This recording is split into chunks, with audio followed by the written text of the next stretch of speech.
Good morning, students. Today we are going to continue our chapter, that is chapter 13, our national symbols. So कल हमने इस chapter में क्या पढ़ा था, जो फ्लैग होस्टिंग के जो रूल्स होते हैं, ठीक है, फ्लैग होस्टिंग के कुछ रूल्स होते हैं जिनको हमें फॉलो करना चाहिए, ठीक है। तो वो कौन कौन से रूल होते हैं कि हमें गंदा या फिर कटा हुआ फ्लैग होस्ट नहीं करना चाहिए, ठीक। जो फ्लैग में जो सैफरॉन कलर होता है वो हमेशा कहाँ पे होना चाहिए, टॉप पे होना चाहिए, ठीक है। और जो हमें नेशनल फ्लैग को हमेशा किस शोल्डर पे कैरी करना चाहिए, राइट शोल्डर पे, ठीक है। और हमें हमेशा अपने नेशनल फ्लैग की रिस्पेक्ट करनी चाहिए जब भी वो फहराया जाता है, ठीक है, होस्ट किया जाता है तो हमें उसे सैल्यूट करना चाहिए और अटेंशन की पोजीशन में खड़े रहना चाहिए। फिर नेशनल एंथम के बारे में पढ़ा था, ठीक है। तो नेशनल एंथम कौन सा है, जन गण मन, ठीक है, ये हमारा नेशनल एंथम है। किसने लिखा था, रविन्द्रनाथ टैगोर ने। और इसको पहले ये कौन सी लैंग्वेज में लिखा गया था, बंगाली लैंग्वेज में, ठीक है, बंगाली लैंग्वेज में लिखा गया था। फिर उसका इसको हिंदी में ट्रांसलेट किया गया था। और इसको गाने में कितना टाइम लगता है, लगभग 52 seconds. Now today's topic is national emblem. ये आपको दिख रहा है ना, ये होता है, ये हमारा क्या है, नेशनल एम्बलम का ये सिंबल है, ठीक है। The national emblem symbolically represents our country. ये क्या करता है, ये जो सिंबल है किसको रिप्रेजेंट करता है, हमारी कंट्री को रिप्रेजेंट करता है, ठीक है। It is the seal of the government of India.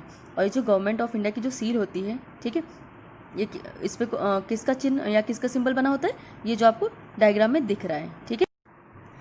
It can be seen on government documents, coins, currency notes, letters and envelopes. जो ये साइन है आपका, ये जो सिंबल है, आपको कहाँ कहाँ देखने को मिलता है, एक तो गवर्नमेंट डॉक्यूमेंट्स में बना हुआ होता है, ठीक है। दूसरा किस में, कॉइन्स में होता है, और करेंसी नोट्स में ये सिंबल बना होता है, और लेटर्स और एनवलप में, ठीक है। जैसे कि आप ये देख रहे हैं ना, कॉइन में ये क्या, ये सिंबल सेम सिंबल है ना। तो ये जो सिंबल है ये आपके कॉइन्स में भी होता है, ठीक है। किसी भी कॉइन में ले लीजिए, हर कॉइन में आपका ये साइन, ये सिंबल बना हुआ होता है, ठीक है। और फिर आपका ये जो सिंबल है आपका करेंसी नोट्स में भी होता है, ठीक है। ये आपके देखिए, ये करेंसी नोट है, ठीक है। और नोट पे देखिए आपका ये सिंबल बना हुआ है, ठीक है, ये सिंबल। तो जो ये सिंबल है आपको लेटर्स में और इनवलप्स में भी होता है, ठीक है। Our national emblem has been taken from the lion capital of a pillar that was erected by Emperor Ashoka in Sarnath near Varanasi इन उत्तर प्रदेश। जो हमारा ये सिंबल है ये कहाँ से लिया गया है, ये जो अशोका ने जो पिलर बनवाया था, ठीक है, उस पिलर का क्या नाम है, लायन कैपिटल, ठीक है। ये है कहाँ पिलर, बनवाया किसने था, एम्परर अशोका ने, सारनाथ में है, ठीक है। सारनाथ कहाँ पे है, आपके उत्तर प्रदेश के वाराणसी के पास है, ठीक है। ये सिंबल आपको ये जो सिंबल है ये उस पिलर से लिया गया है। The emblem has 4 lines facing the 4 direction.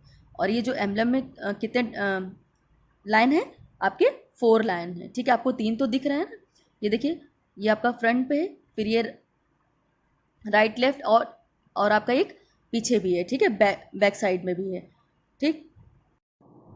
These 4 lines symbolize power, courage, pride and confidence. जो ये 4 लाइन्स हैं, ठीक है, जो आपके बने हुए हैं ना लाइन, तो ये किसको सिम्बलाइज करते हैं, पावर को, ठीक है, मतलब शक्ति, करेज मतलब साहस, प्राइड गर्व, ठीक है, या अभिमान, एंड कॉन्फिडेंस मतलब आत्मविश्वास को, ठीक है। तो ये चारों लाइन इन सब चीज़ों को, शक्ति, साहस, अभिमान और कॉन्फिडेंस को सिम्बलाइज करते हैं, ठीक है।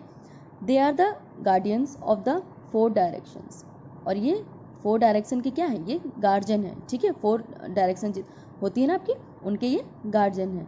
Only 3 lines can be seen at a time. और हमें एक बार में कितने लाइन दिखते हैं, 3 दिखते हैं, ठीक है। आपको अभी इसमें एक टाइम में आप कितने देख पा रहे हैं, 3 है ना, 1 2 3, ठीक है। There is a bull and a horse at the base of emblem. जो इस एम्बलम का जो ये बेस है, ठीक है, तो उसमें क्या बने हुए हैं, उसमें बुल और हॉर्स, ठीक है। ये देखिए हॉर्स है और ये बुल है। The bull stands for hard work and the horse stands for energy and speed. जो बुल किसके लिए स्टैंड करता है, हार्ड वर्क के लिए, ठीक है, और हॉर्स किसके लिए स्टैंड करता है? एनर्जी और स्पीड के लिए, ठीक है। देयर इज अशोका चक्र between the bull and the horse, और इनके बीच में क्या है? एक अशोक चक्र बना हुआ है, ठीक है। और क्या लिखा हुआ है? Satyamev Jayate is written below the Ashoka Chakra, और इस चक्र के नीचे क्या लिखा हुआ है? इस चक्र के नीचे सत्यमेव जयते लिखा हुआ है। It means truth only wins, मतलब इसका मतलब क्या है कि सत्य की जीत होती है, ठीक है। In short the national emblem symbolize the qualities of an Indian citizen. जो ये सिंबल है ये किसको सिम्बलाइज करता है? जो इंडियन सिटीजन की क्वालिटीज़ को सिम्बलाइज करता है, ठीक। ये जो हमारा नेशनल सिंबल है ये क्या करता है? जितने भी इंडियन लोग हैं, ठीक है, इंडियन सिटीजन्स हैं, उनकी क्वालिटीज़ मतलब उनके गुणों को ये दर्शाता है, ठीक है। कौन? हमारा नेशनल एम्बलम, ठीक है। So thank you class.